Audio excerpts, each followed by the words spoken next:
Hi, I'm Joe from As the Joe Flies, And I'm Leslie from Trips with Tykes. and welcome back to Disney Deciphered. So, Disney dropped a ton of news a couple weeks ago, most of it bad. Typically, we like to wait until closer towards the holidays to talk about traveling in 2024, but there's just like so many changes, so many price changes, so many potential deals, at least at Walt Disney World and even some at Disneyland, that we thought that we would cover them because honestly, Leslie, doing this episode is going to help me keep some of this stuff straight because it's so much news. It's a ridiculous amount of news, but we've gotten used to it, drinking from the fire hose these last couple of years with Disney. It's just the new normal.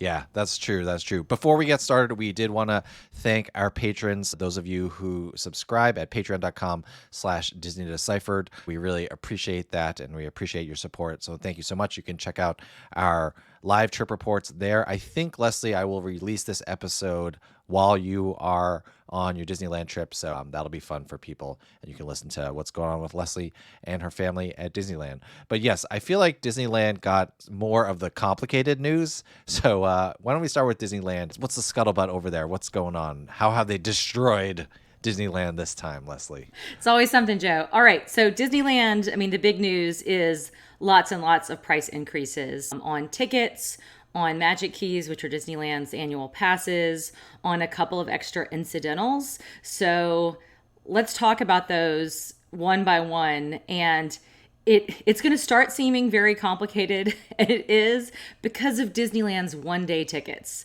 And let's start with that. So Disneyland has 7 different tiers of one-day tickets. So 7 different price levels. I almost never buy one-day tickets, so I hate looking at this calendar. I'm sorry for all the locals and people taking those short trips in LA who just want to hop into the parks for one day because it is confusing.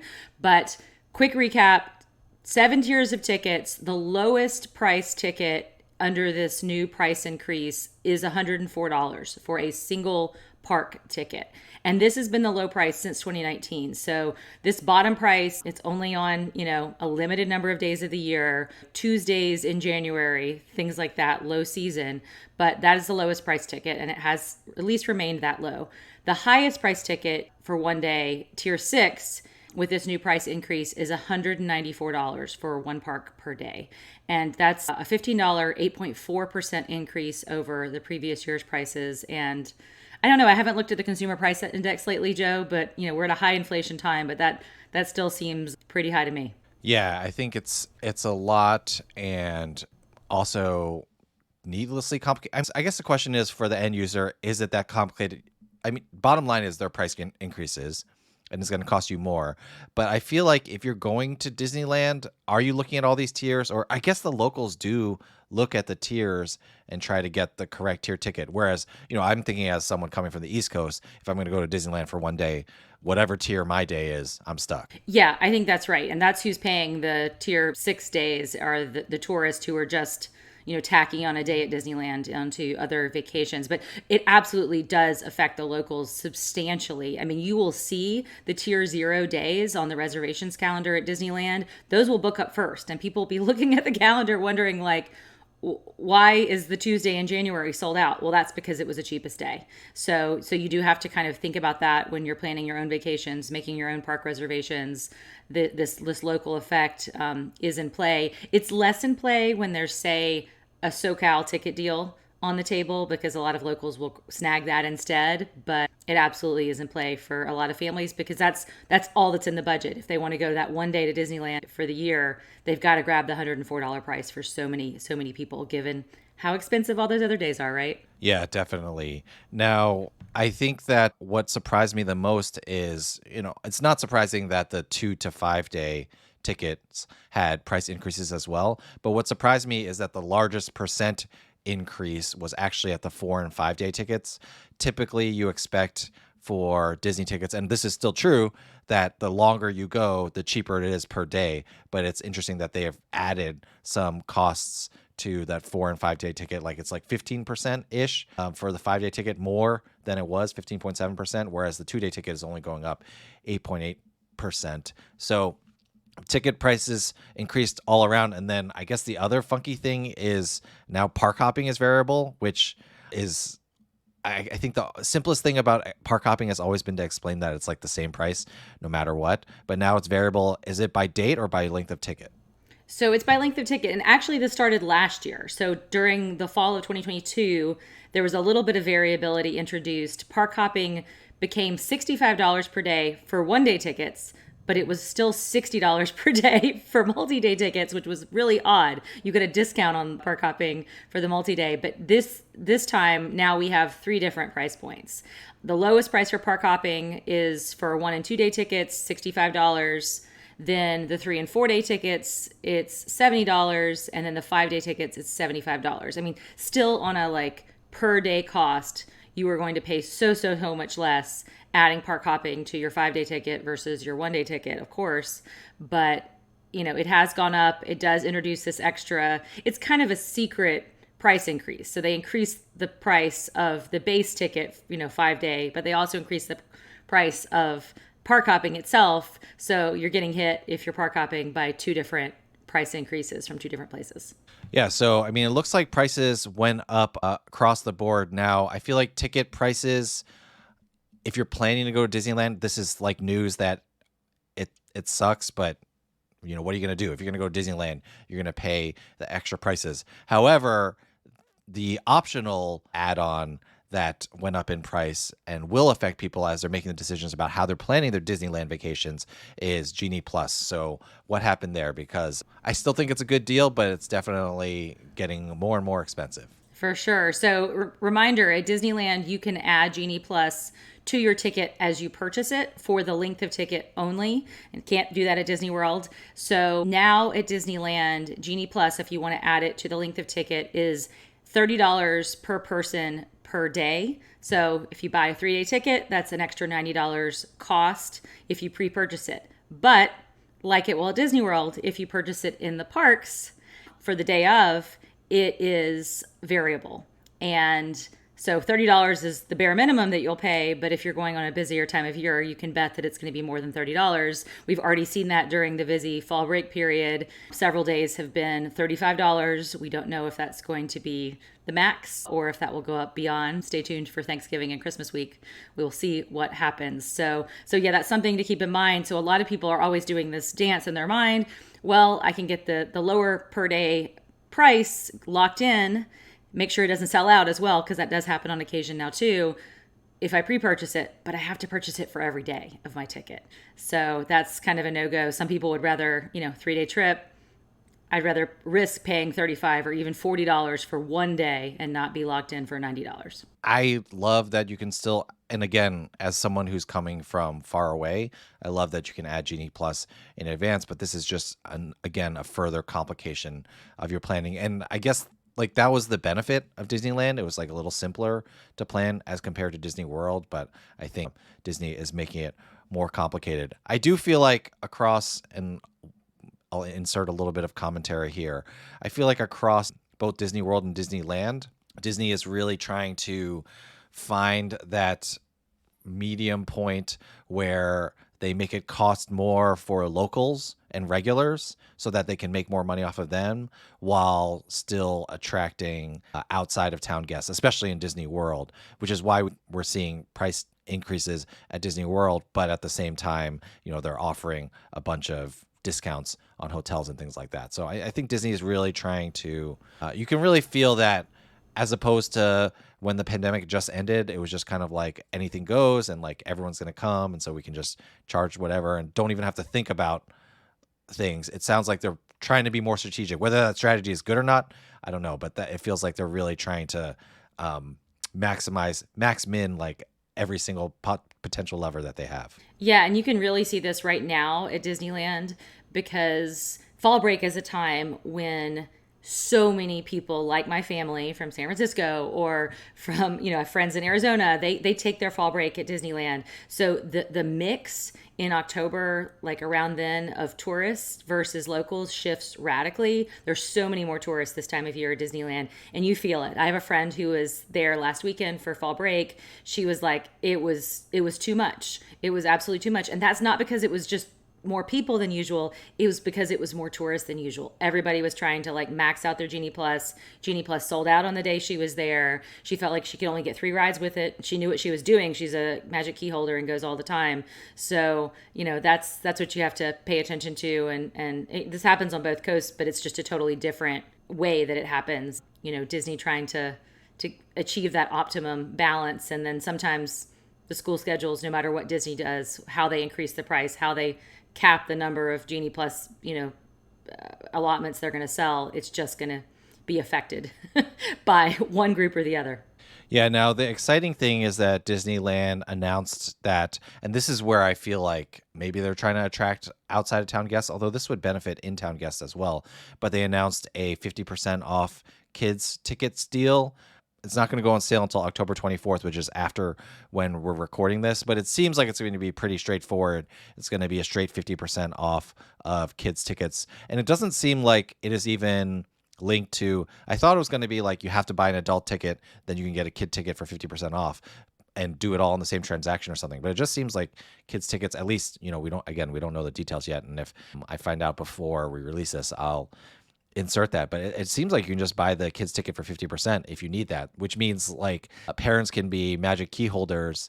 Although I guess what parents, maybe, blogger parents are Magic Key holders, and then they get the 50% ticket off for their kids. So, I mean, that does seem pretty good. And that was like kind of the slight bit of good news slipped in with all these price increases. For sure. But we should note this kids ticket deal is during a traditional low crowd time. It's from January 8th through March 10th. So, other than, the couple of holiday weekends you have there in January and February, it's the rest of that time period is usually pretty slow at Disneyland historically. So it is a limited time window. I mean, that's actually the time of year, I don't know about you, Joe, that my family often doesn't travel. We don't get a full President's Week for our kids, and we don't want to like fight people just for the President's Day weekend or the MLK weekend. So we often don't travel during those 2 or 3 months.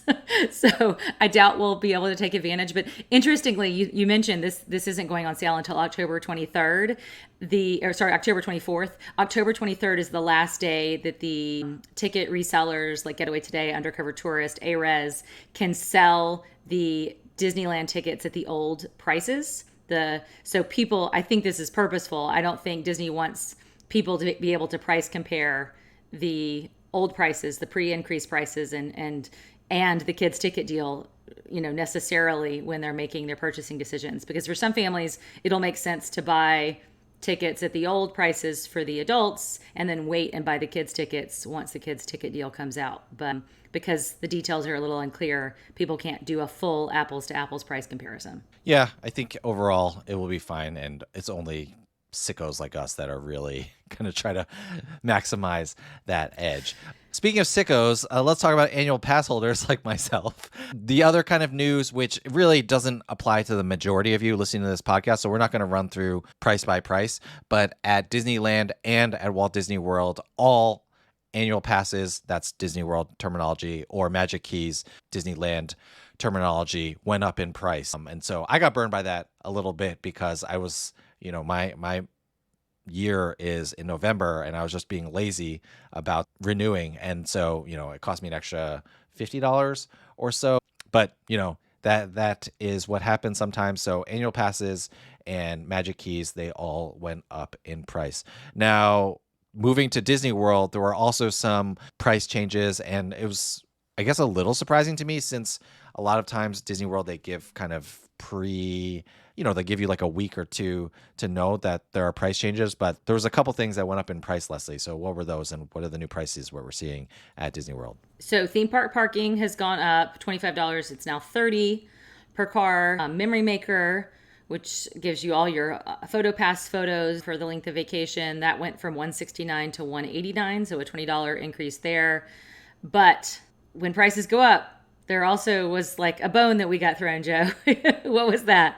That's right. Honestly, bread and circuses, all day park hopping is coming back, and it really papered over a lot of these price increases for me. Again, a sicko, but it's like, oh, all day park hopping is back. And we should remind you that in case you missed the news, also park reservations are gone at Walt Disney World as well for non-annual pass holders. And even for annual pass holders, it really doesn't feel like you're going to need a park reservation for many days. And so it's pretty much like moving back to normal. Who knows? Like, one reason why I wasn't sure I wanted to record this episode, Leslie, is like I feel like in a month we might hear Genie Plus reverting to old Fast Pass type rules. Like you just don't know, because like it just really feels like Disney is like going back to the way things used to be.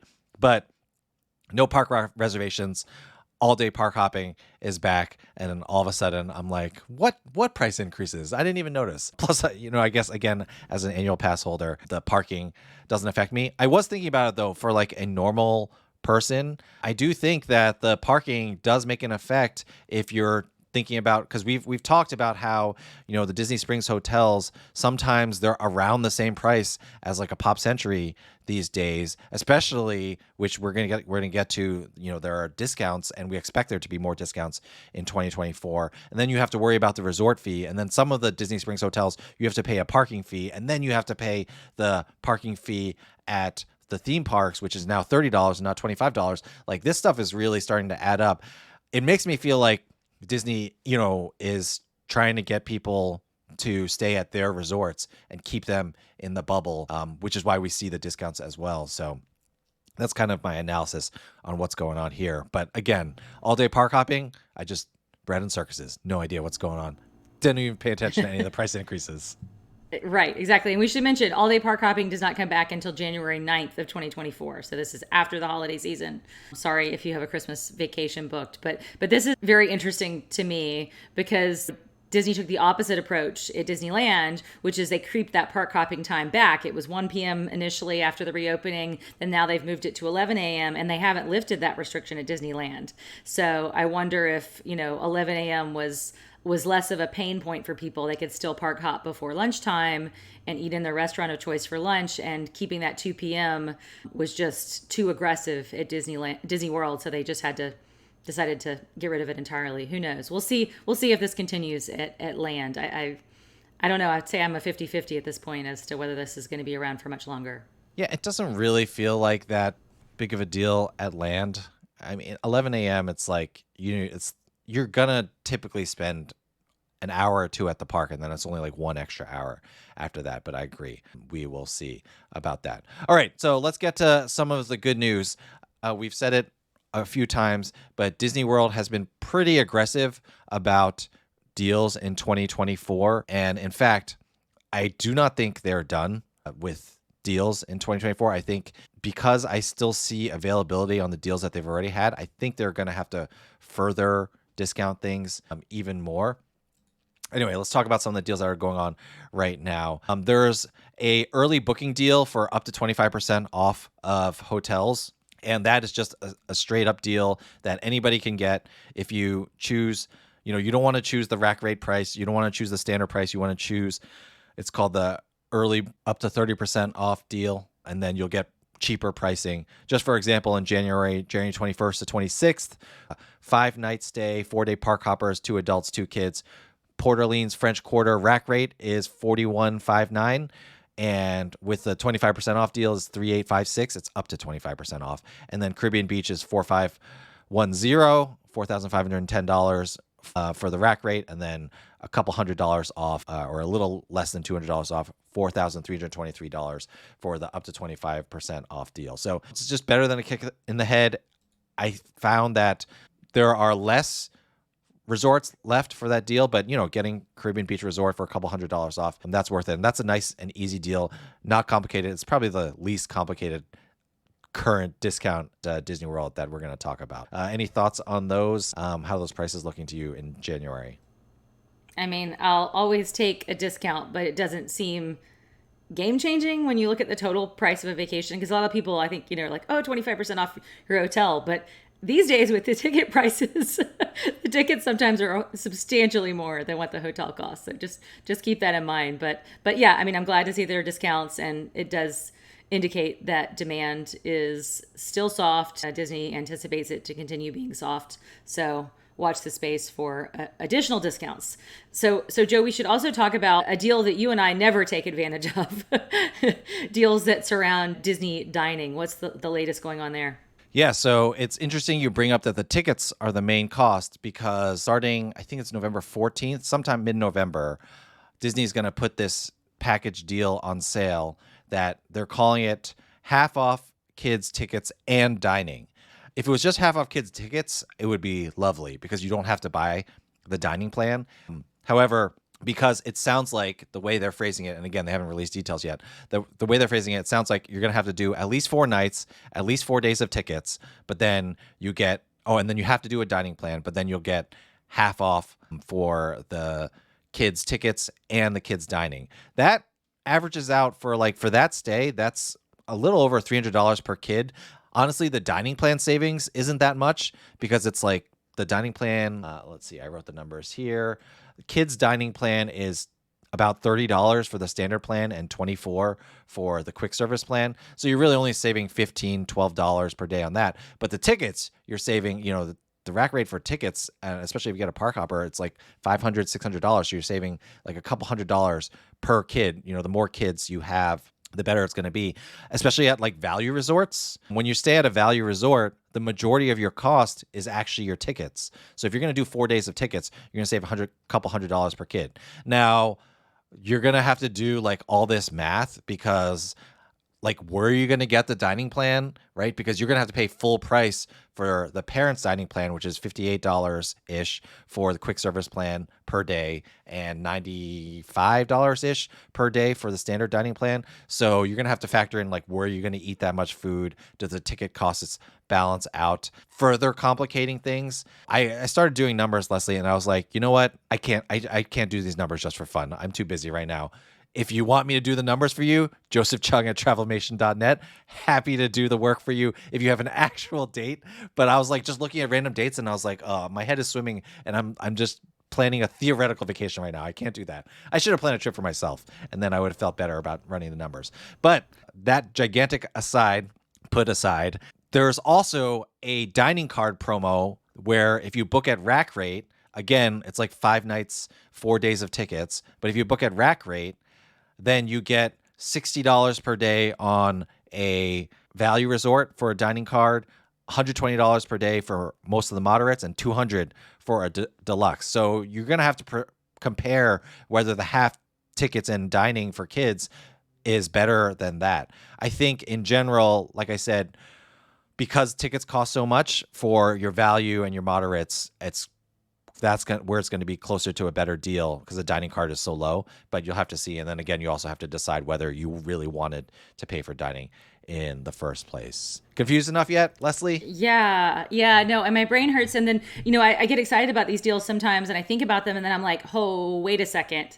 I don't have any kids anymore. My youngest just turned 10. And so I think a lot of families need to remember that as well. They get excited about these kids deals, but maybe they only have one kid in the family who is a kid, who is under the age of 10. So keep that in mind because now I have a 4 adult family when it comes to Disney when I travel. So I guess they get the headlines, but it's actually a pretty narrow window that this actually moves the needle for a lot of families. And my oldest, she's 14, so she hasn't been a Disney kid for a very long time.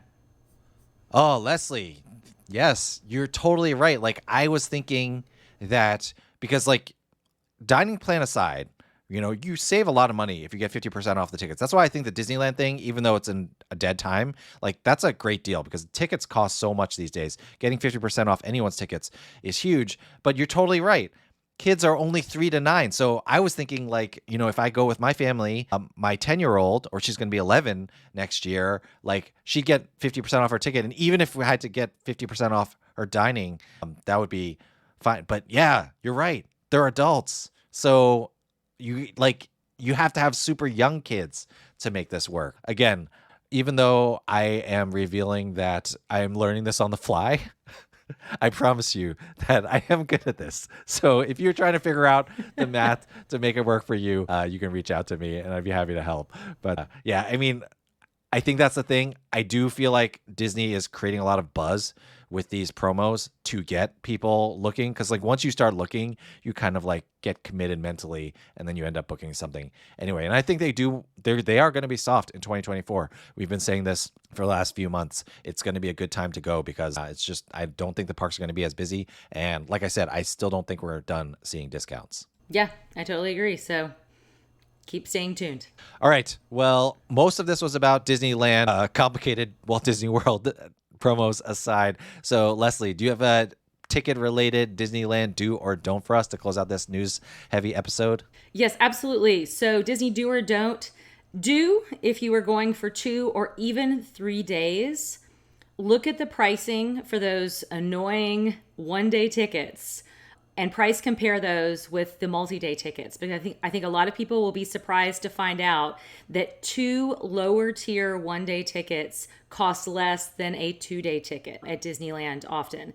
And it's really bizarre. I just published on the blog, so shameless plug, a guide to Disneyland park hopping where I did some of the math using examples, made my own brain hurt to make this work. But like, I think if I'm remembering correctly, for adults, if you're going on a tier 0 to a tier 3 day on a 2-day trip, you're going to come out ahead buying 1-day tickets. Now, this is risky because say you get sick and you can't go those days and you want to move your vacation. Well, now you've purchased a tier 0 day. And maybe when you want to reschedule your vacation, it's not a tier 0 day anymore. Whereas multi-day tickets, those are good any day of the year. So they give you a little more flexibility. But I'd only do this, therefore, if you're saving big. So like on those tier 0, tier 1 days, buy those 1 days tickets and save some money.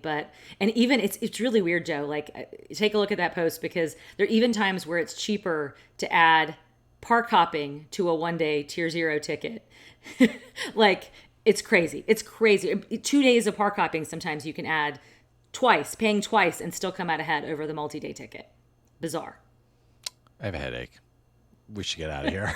This is too much, Leslie. For sure. For sure. It's too much. I made a spreadsheet. I made a Google sheet. So maybe I should share that somewhere. Yes. All right. Well, definitely check out Leslie's article. Leslie, where can we find your articles and where can we find your work on the internet? I'm tripswithtykes.com. I'm at tripswithtykes everywhere on social media. Where can folks find you, Joe? You can find me at AsJoeFlies. And again, yes, if you're looking to plan a trip for 2024, Joseph Chung at travelmation.net. That's with an M as in Mary. Thank you, everyone, for listening. Hopefully, you are getting excited about planning 2024 travel, maybe to Disney World, maybe elsewhere. But now's the time to start thinking about it. Other than that, Leslie, thank you for taking the time to talk to me. And I will see you with your slide rule trying to figure out what the best deal is. Thanks, Joe. Maybe I should have gone with abacus.